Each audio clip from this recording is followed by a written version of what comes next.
ঈশ্বরচন্দ্র বিদ্যাসাগরের প্রতি শ্রদ্ধা নিবেদন কর্মসূচি চলছে। শ্রদ্ধার জ্ঞাপন সরকারি বেসরকারি উদ্যোগে যখন চলছে, তখন কোনো স্কুল বিদ্যাসাগরের নাম দিয়ে স্কুলে পঠন পাঠন লাটে তুলেছে। আমরা এমন একটি দৃশ্য আমরা আপনাদের কাছে তুলে ধরছি, যেখানে কোনোভাবে কাউকে ব্যক্তিগতভাবে কোনো বিষয় নয়, আমরা শুধু একটা দৃশ্য তুলে ধরছি। দেখছেন দিদিমণি স্কুলের শিক্ষিকা, তিনি মোবাইল নিয়ে ব্যস্ত আছেন। মোবাইলে তিনি সংবাদ দেখছেন। স্কুল চলাকালীন সময়ে তিনি মোবাইলে সংবাদ দেখবেন কিনা, অন্য কোনো বিষয় দেখবেন কিনা, মোবাইলে ফেসবুক করবেন কিনা, সেগুলোর দায়িত্ব এবং অবশ্যই সেগুলো মনিটরিং করার দায়িত্ব শিক্ষা দপ্তর এবং বিদ্যালয় শিক্ষা দপ্তর হোক, জেলা শিক্ষা দপ্তর আধিকারিকরা হোক, কিংবা বিদ্যালয় পরিদর্শক, তাদেরই দেখার বিষয়। তারপরে সংবাদ মাধ্যমের একটা দায়িত্ব থাকে, এই কারণে যারা একটু অন্য পথে চলে, ব্যাপতু যারা সঠিকভাবে দায়িত্ব পালন করেন না, যাদের কর্তব্য পালন করার কথা, সরকার যাদেরকে টাকা দিয়ে রেখেছেন, সরকার যেখানে হাজার হাজার লাখ লাখ শিক্ষিত বেকারদের চাকরি দিতে পারছে না, যাদেরকে চাকরি দিয়েছেন তারা স্কুলে ঠিক মতন পড়াশোনা করাচ্ছেন কিনা, সেই বিষয়টি দেখার দায়িত্ব অবশ্যই রয়েছে। কেউ কেউ বলবেন যে এগুলো কি সংবাদ মাধ্যমের দায়িত্ব নাকি, কেউ কেউ বলবেন কে মোবাইলে কি করছেন, স্কুলে ক্লাস করাচ্ছেন না, সেগুলো কি সংবাদ মাধ্যমে দেখার দায়িত্ব, কেউ কেউ প্রশ্ন তুলবেন।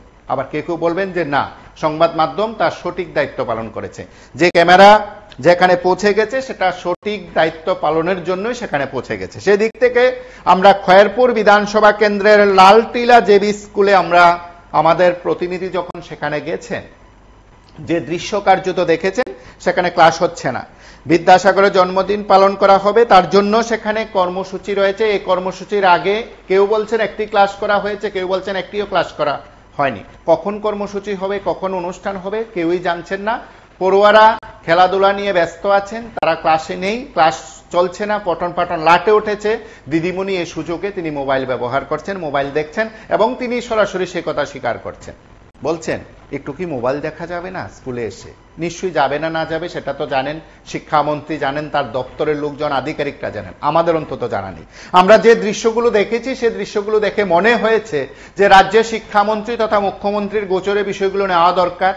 শিক্ষা দপ্তরের আধিকারিক, শিক্ষা ভবনের আধিকারিক, জেলা শিক্ষা আধিকারিক, অবশ্যই বিদ্যালয় পরিদর্শক সহ তথাকথিত জনপ্রতিনিধি সমাজসেবীদের দৃষ্টি আকর্ষণ করা উচিত যে হ্যাঁ, আপনারা ঘুমিয়ে আছেন, সুতরাং আমরা এই দৃশ্যগুলো তুলে ধরছি। আমরা একবার দেখি সরাসরি সেই দৃশ্য।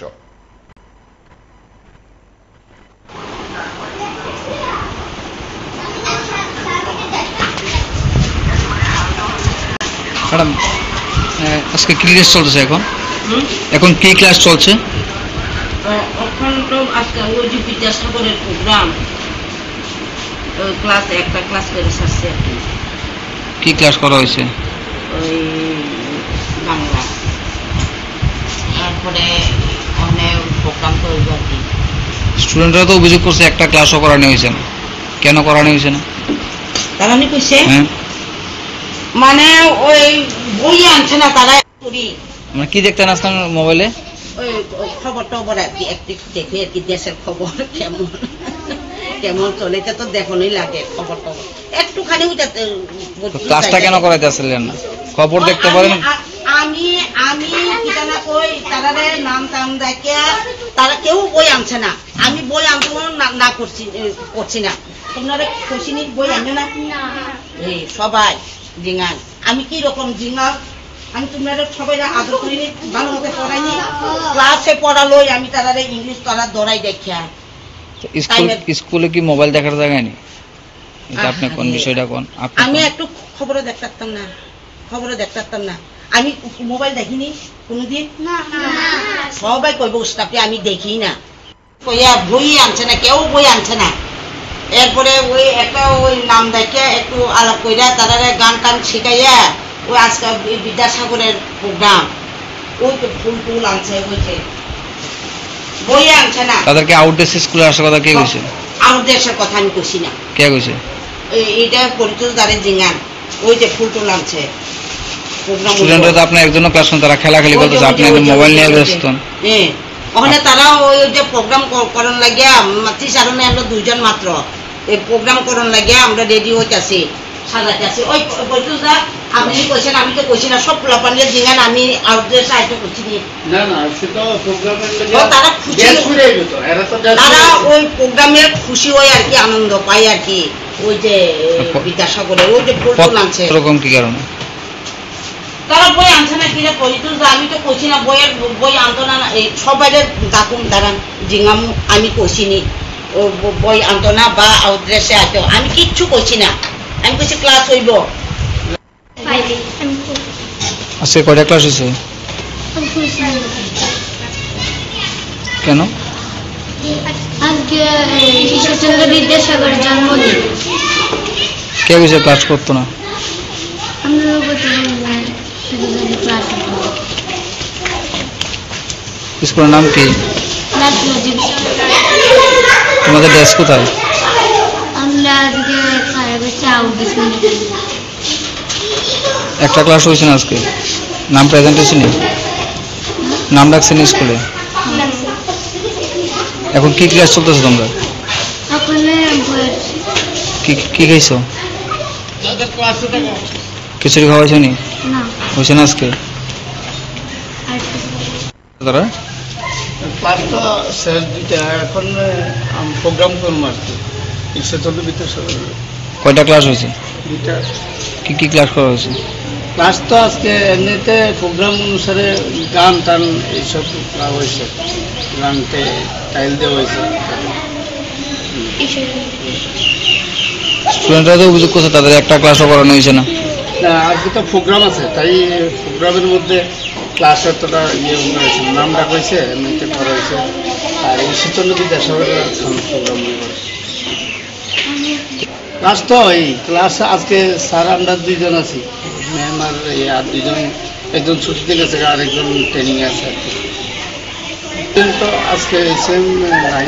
আর এমনিতে আমরা ওই প্রোগ্রামটা নিয়ে একটু আছে একটু ব্যস্ত। 1 to 5 কি প্রোগ্রাম হইতেছে? আমরা তো স্কুল স্টুডেন্টরা খেলাধুলা করতেছে, এদিকে এদিকে খেলাধুলা করতেছে। এখন ওই ম্যাডামে ওই ক্লাসের থেকে ছাড়ছে, এখন এখানে প্রোগ্রাম রাখে, আমি এটা একটু সাজাবো সেই জন্য। আপনার নাম? আমার নাম পরিচর্যা। আপনারা শুনলেন শিক্ষক শিক্ষিকাদের বক্তব্য। সেদিক থেকে বলা যেতে পারে পঠন পাঠন ইত্যাদি বিষয় নিয়ে এক পক্ষের যখন অভিযোগ কিংবা অভিমত ছিল, তখন শিক্ষক শিক্ষিকারা তাদের যুক্তির কথা বলছেন। সেখানকার স্থানীয় কয়েকজন সচেতন নাগরিক, বেশ কয়েকজন অভিভাবক সংবাদ মাধ্যমের প্রতিনিধিদের কাছে বিষয়গুলো উত্থাপন করেছিলেন যে একবার আপনারা আসুন, স্কুলের এই অবস্থাগুলো দেখুন, স্কুলটাকে বাঁচিয়ে রাখার, স্বাভাবিক রাখার চেষ্টা করুন। শিক্ষা ব্যবস্থার যে পরিকাঠামোর দিক থেকে, সার্বিক দিক থেকে সরকার যে উদ্যোগ নিচ্ছে তার বাস্তবায়নে একটু ভূমিকা নিক সকলে, আপনারা আসুন। সেই দিক থেকে সংবাদ মাধ্যমের প্রতিনিধি হিসাবে সেখানে গিয়ে যে দৃশ্য দেখলেন সেই দৃশ্যই আমরা কার্যত আপনাদের প্রত্যেকের কাছে আমরা তুলে ধরেছি। আপনারা মূল্যায়ন করুন। আমি শুরুতেই বলছি, আপনাদের কারোর আপত্তি থাকতে পারে, কেউ এর পক্ষে থাকবেন, কেউ এর বিপক্ষে থাকবেন। আমরা একটি ঘটনার দৃশ্য আমরা আপনাদের কাছে তুলে ধরেছি। রাজ্যের শিক্ষা ভবনের আধিকারিকরা বিষয়গুলোর মূল্যায়ন করবেন।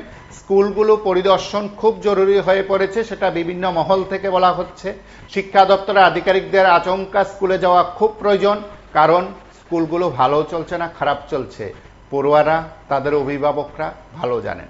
হয়তো এটাও দুর্ভাগ্য, তথাকথিত সমাজসেবীদের ভিড়ে এসব স্কুলগুলোর শিক্ষা ব্যবস্থা লাটে উঠলেও তাদের অন্তত কিছু যায় আসে না। আপনারা সঙ্গে থাকুন, দেখতে থাকুন PB24।